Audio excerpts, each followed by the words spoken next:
Hello, hello. My name is Linda, also known as Tortajala around the internet. I love creative journaling and all things stationery. Today, I want to share some thoughts on journaling, whether you have a very tried and true journaling routine or if you're just starting out. I've been creative journaling for many, many years, and I certainly go through like phases and styles. Sometimes I just like to doodle, other times it's junk journaling and collage, and still other times it is just writing. I give myself the freedom to do whatever I am inspired to create. So that really means everything and anything is fair game because ultimately I have found that journaling is a relaxing kind of hobby. It is fun to just play with art materials and use your hands to create something. But at the same time, the process of journaling, however you like to do it, it will also help to relieve stress. While you get your hands moving and creating, you are also giving yourself an outlet for all the thoughts, emotions, stresses, worries that occupy your mind, and of course, the joys and positive experiences as well. Whatever is going on in your life, it will certainly seep into your pages. And I strongly feel that there's no wrong way to journal. Your notebook is the place where you should feel totally free to create and do whatever you want, even if it's just scribbling on a page, or if you want to write out and vent things out in words. Really, just having an outlet, having a space where you can release energy in like an analog way. I think that is really helpful for our mental health and our well being. So, today I wanted to show you some of the pages that I have created in the past.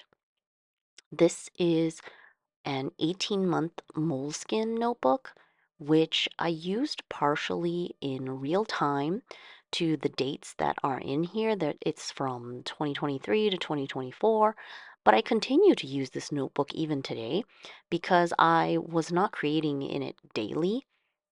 It's what I would call my everything journal, and I always have one of these journals, or maybe even more than one going at the same time. It's basically where I can do whatever I want. If you've ever watched any of my other stationery videos, you'll know that I do have a lot of different journals for specific purposes. I do memory keeping in a specific A5 journal. I have many themed traveler's notebook journal inserts. So they each have like their place. But this moleskin notebook here is like the opposite. It is free space to work in. So there is no rhyme or reason.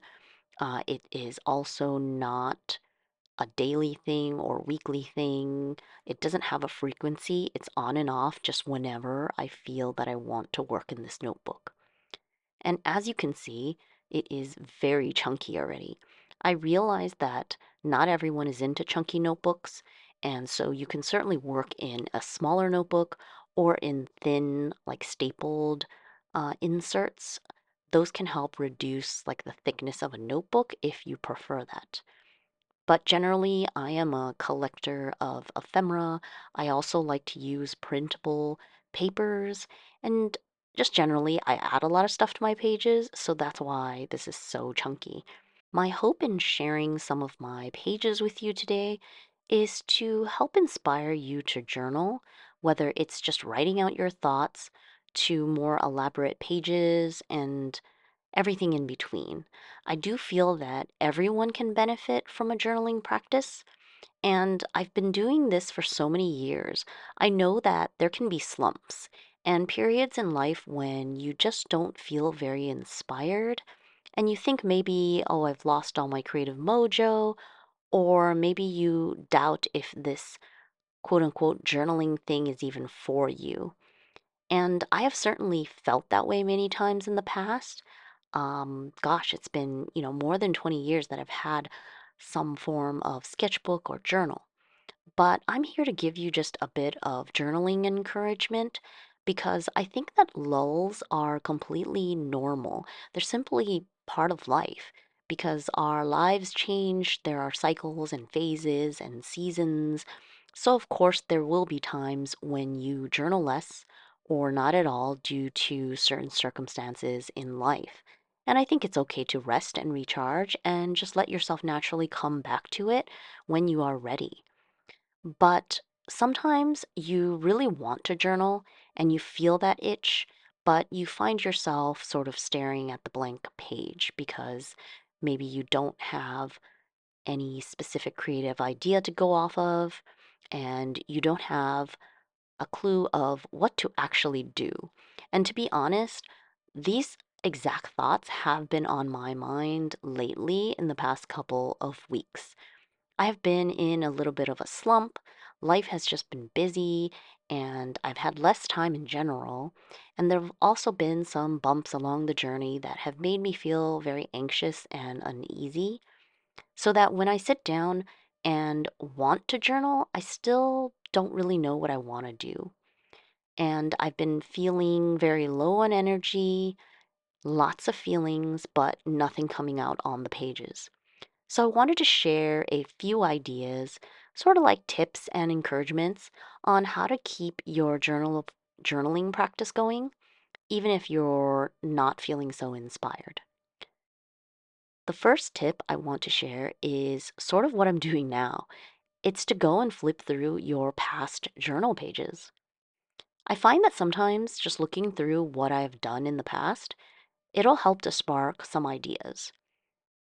Maybe you'll find something that you wanted to try but didn't get to yet. So it's sort of like a way to inspire yourself from your previous work. So don't discount spending time just looking back and flipping through old journals. It can be a rewarding process to just remind yourself of what you have created thus far and let that sort of guide you forward. My second tip is to do some glue therapy, is what I call it. I basically choose like one type of supply, and usually it's a stack of papers, but it could be like stickers or die cuts or washi tape. And the idea is just to use that supply to pre decorate a bunch of pages in your journal. So it's supposed to be something that is just really easy to do. You sort of like assign yourself to do it, a task that you can just go through and flip through a bunch of pages, whether it's gluing papers on, sticking washi tip strips to make like a border on every single page, or using stickers here and there to decorate or cover up old dates.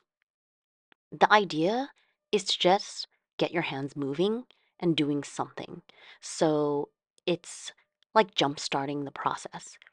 Just doing that, it can lead you to do more on your journal pages.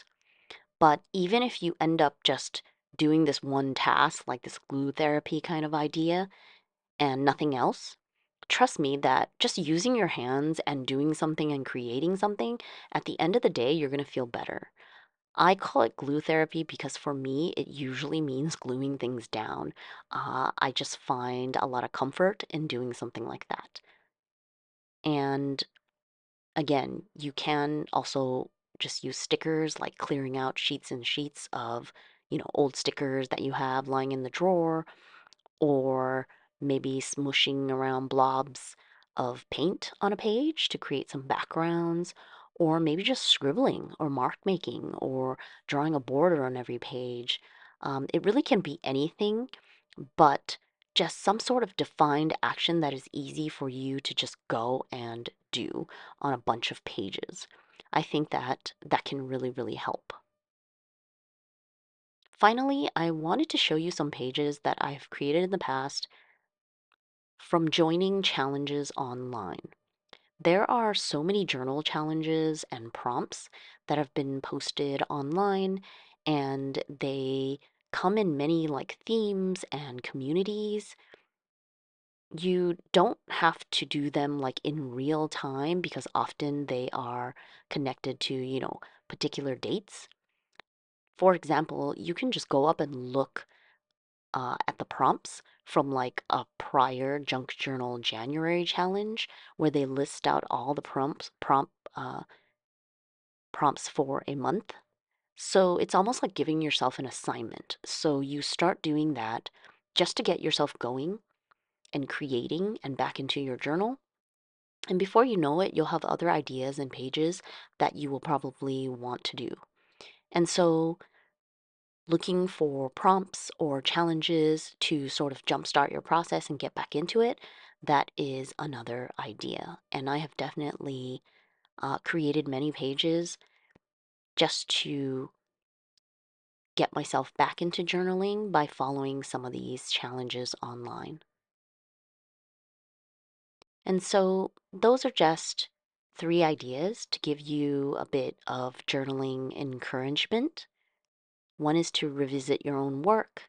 Two is to pre-decorate pages or do some glue therapy, whatever supply you might want to use. And finally, to join some journaling challenges or follow some prompts to get ideas on pages that you can create in your journal.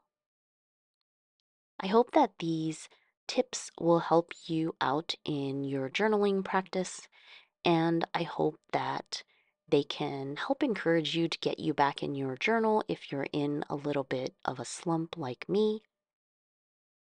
And of course, I thank you so much for watching this video. Please do like this video if you enjoyed it and subscribe for more stationery videos. I very much appreciate you being here and supporting me. I wish you a lovely day and I hope you get back into your journal. And until next time, bye.